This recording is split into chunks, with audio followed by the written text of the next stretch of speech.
Post editing. Uh, I should really add to the very beginning of this video that I am not in any way sponsored by these guys. I paid for this out of my pocket. I bought two of them. I bought two of the kits, and I'll buy more. And they probably don't want my endorsement because I have salty language and I say mean things to people. But there you go. The Smarter Scrubber.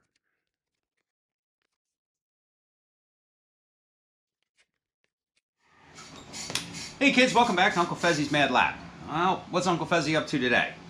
Well, I was going to do an unboxing video on this, but quite frankly, it was so underwhelming that there was no really any reason to do an unboxing video. So, as a couple of people know, I'm a huge fan of Made in America. As a matter of fact, I go out of my way to purchase American-made products at every possibility that I can. Oftentimes at the detriment of my pocketbook, but I do it anyway. So, I guess it was like 2 or 3 months ago, I follow a guy on YouTube, another YouTuber, and he goes by the name Smarter Every Day. And he's kind of well, the guy's a rocket scientist. And he lives down in Alabama, I want to say somewhere outside of Huntsville. He literally is a NASA scientist, or was. I think he's retired now. But he is also a patriot. And I should go get my wire brush, but he saw a problem, and we saw two problems, and he wanted to solve them. The biggest problem was that regular wire brushes that you use to scrub your grill with have a tendency to leave brushes, like the little wires come out of them. I've had this happen. You know, this isn't a wives' tale. This isn't a myth. I've actually had it happen. I've gotten stuck in the mouth with a wire brush. I've also picked many of them off of my grill. So he came up with this idea, and it was a multifaceted idea. The first idea was to get rid of the brush. So he came up with using this chainmail. I haven't used this thing yet, and I don't really care, even if it doesn't work all that great, because I don't really care. I like to consider myself a patriot also, and I wanted to purchase an American-made product that you really couldn't buy in America if you tried. Now, he has a video up about how he went through it. It's called the Smarter Scrubber. This has a barcode on the back of it. So I'm going to read right off the thing here. We're on a mission to bring American jobs to American factories, and we genuinely appreciate you being willing to join our cause by making this purchase. This grill scrubber is made in the USA with superior components. It costs us more to do this, but we believe because of this, you are now holding a first-class product. I think he's got some weight to it, so I'll give him that. We built this grill scrubber with safety in mind. As you can see, there are no dangerous wire bristles. You've made an investment in American jobs and safety, and we're grateful. And everybody knows I don't give two shits about safety. Safety third, kids. But I do give a shit about American jobs and American manufacturing. So I bought this thing. Now, ironically enough, if you watch his video, he actually explains that this thing isn't completely 100% made in the United States. He got bamboozled. He got bamboozled twice, apparently. One was the chainmail. Apparently, he had ordered a batch of chainmail from India that turned out that it was actually from China. Now, the only reason he purchased the chainmail from India was because the American manufacturer couldn't make enough to satisfy their needs. To the best of my knowledge, this is actually this is actually American chainmail. Now, the other thing is, and it actually says right in here, it's lasered into the handle that says Cincinnati, USA, knob made in Costa Rica for now. I find that actually kind of interesting because this knob, quite frankly, doesn't look like it's all that hard to make, and out of spite, I may actually 3D print one of these things. As a matter of fact, I probably will 3D print one and do a video on it. As a matter of fact, I think I'm absolutely going to do that. So then it would be completely completely made in America. It comes apart, so you can use it as a scrubber, just like a hand scrubber.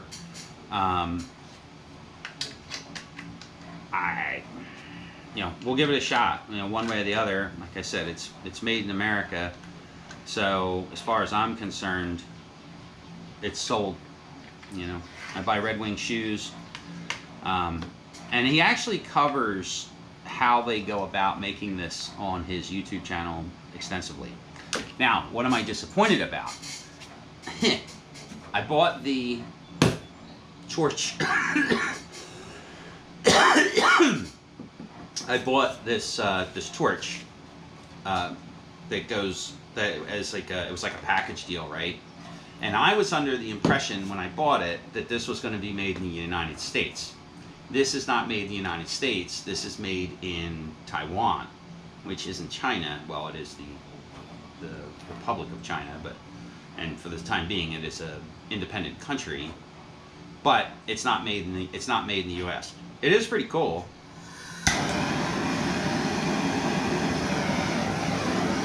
The idea is it works in a lot of different directions. If you're not familiar with how these torches work, the regular ones don't like to get bent over. So this one goes down, and it's got a little handle on it for lighting charcoal and stuff. I wish it was made in the United States. The company is an American company. As a matter of fact, in another one of his videos, it dawned on me after getting it and seeing that it was made in China, or in Taiwan, that he actually covers that.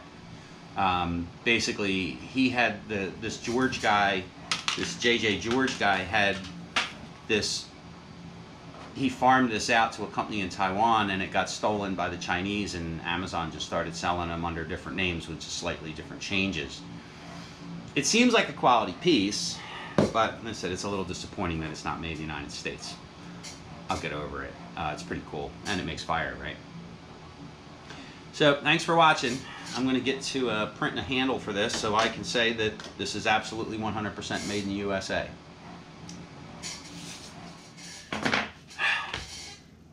Okay, so this is day 2. I actually changed my shirt. Alright.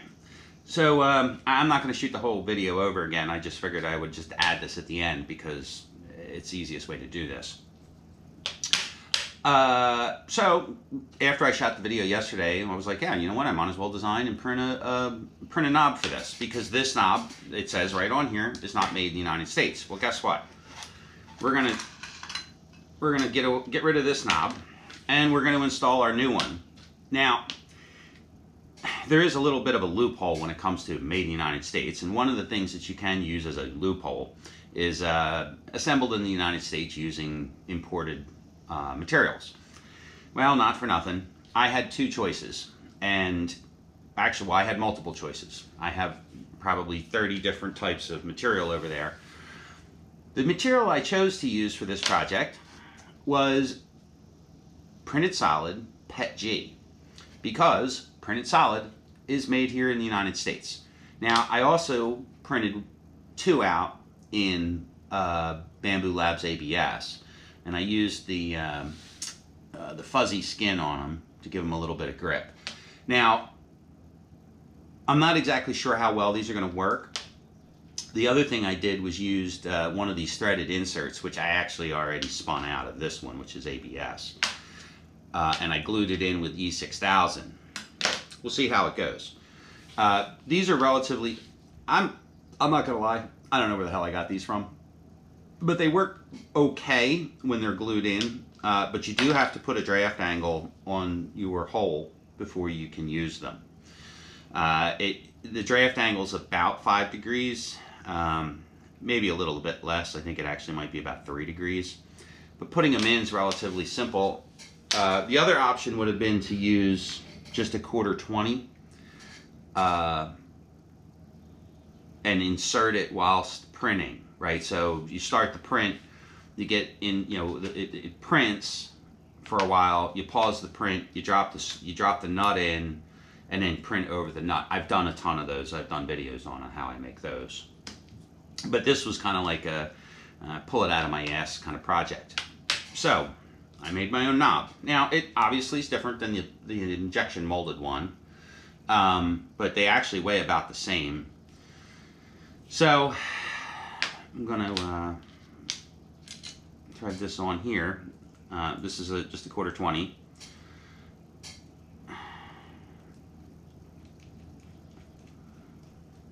Run a jam nut down it. Okay, so we're now jammed into place. I'm going to put a heaping helping of E6000 on this. You might have been able to use CA glue, but in this particular case I'm using E6000 because this is some sticky shit. And once it dries, it ain't coming out.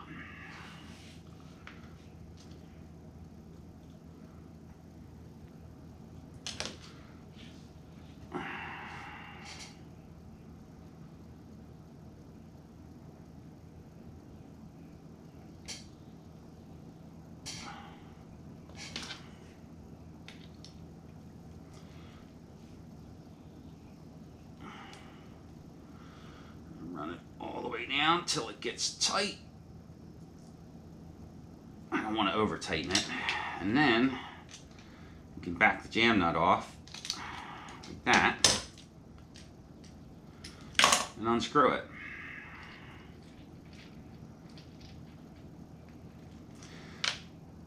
I will admit that my design here, I didn't chamfer the hole 100% properly. So the nutsert does sit a little proud, but it's not the end of the world. The only thing stickier than E6000 is dog shit, and once you get them both on you, you can never get them off. So, let's stick this back on here. I did read a couple of the reviews, and I did hand it to my wife, and she did actually complain about this being a little sharp. I don't necessarily disagree with her. But it's very difficult. They'd have to tumble these to get them to not have sharp edges, and that's another part of the process. Another thing, which I thought was pretty interesting, or bears mentioning, is I actually have friends that work in the injection molding industry here in the United States. So if the Smarter Everyday guys are looking for somebody to do injection molding in the United States, right here in Lanai, Pennsylvania, there's Schubert Plastics. So there you go. Now this is my Smarter scrubber that is now 100%, around 98% or 90% made in America. And I have the most peculiar feeling that this paracord's not made in the US. But this knob now is, and it's made from a US brand and US built product. I've actually been to the Printed Solid factory. I mentioned it in one of my other videos. So there you go. Made in America. And I didn't mention this, but this thing was $75. But, you know, so were these Snap-on, or actually these are Snap-on. These were probably $175 and bought them from Snap-on. There you go.